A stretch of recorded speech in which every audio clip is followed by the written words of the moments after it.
Guys, today I'm sharing you Oro Roasters food experience that I tested. কিছুদিন আগে আমি অরো রোস্টার্সে যাই এবং সেখানে যে কিছু খাবার আমি টেস্ট করি এবং তার একটা এক্সপিরিয়েন্সই কিন্তু তোমাদের সাথে শেয়ার করতে যাচ্ছি। অরো রোস্টার্সটা besides Aarong Mirpur 1 Dhaka 1207। Trust me guys, for trying varieties kinds of dessert, you don't need to go visit Gulshan now. You can available grab them at Oro's Roasters. Oro Roasters কিন্তু এখন মিরপুরে, সো কাইন্ডলি তোমরা একটু যে দেখে আসবা এবং তোমরা লুফে নিতে পারবা মজার মজার সব ইয়াম্মি ডেজার্ট সহ অনেক রকম খাবার। সো আমি কিন্তু আজকে এই ক্রিমি চিকেন কার্বোনা পাস্তাটা অর্ডার করেছিলাম, সাথে অর্ডার করেছিলাম American fish chips with fries, আর ওদের এই সসটাও কিন্তু অনেক মজার ছিল।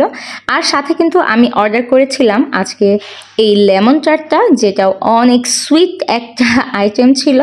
আমি এটার ডিটেলস নিয়ে তোমাদেরকে একটু শেয়ার করি। এটা দেখো ভেতরে কিন্তু একটু মিষ্টি ক্যাটাগরি ছিল। আমি এক হাতে ভিডিও করছিলাম অ্যান্ড আরেক হাতে খাচ্ছিলাম, তাই একটু এতটা মনে হচ্ছে এটা hard, but this was so soft and এটা কিন্তু ভিতরে একটা মিষ্টি দেওয়ার মতো ছিল কিছু একটা।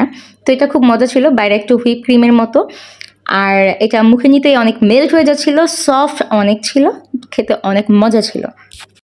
আমার অর্ডার করা খাবারের মধ্যে আমার কাছে আজকে বেস্ট লেগেছিল আমেরিকান ফিশ চিপস উইথ ফ্রাইসটা, কারণ ফুড ব্লগিংয়ের ভাষায় বলতে গেলে বলা যায় it was crunchy outside and tender and juicy inside, that was so yummy.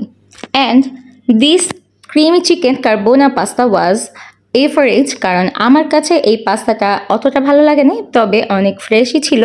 আমি যেহেতু পাস্তাটা একটু কমই পছন্দ করি, তাই আমার কাছে এমনই লেগেছে। And my showstoppers is the Blue Moon, yes. অ্যান্ড আমার অনেক ভালো লেগেছিল এই ব্লু মুন মকটেলটা, কারণ এটা ছিল অনেক refreshing and tasted was 10 on 10।